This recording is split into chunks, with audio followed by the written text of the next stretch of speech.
Hello, my name is Lucen, and this is my quick unboxing of the Seagate Backup Plus 5TB portable hard drive.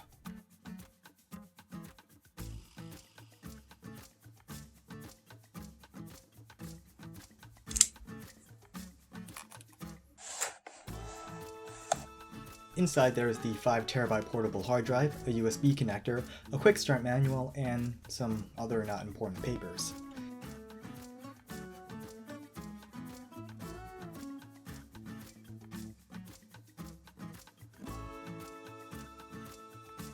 The front of the Seagate Backup Plus has a brushed metal look, while the back has a textured plastic.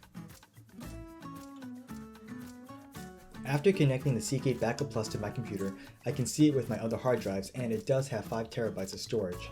The write speed is around 50 megabytes per second. I tested the write speed by transferring an 8K 60 FPS animation project of mine to the Backup Plus that was around 260 gigabytes. That's it for my quick unboxing of the Seagate Backup Plus 5TB portable hard drive. Thanks for watching, and I'll see you in the next video.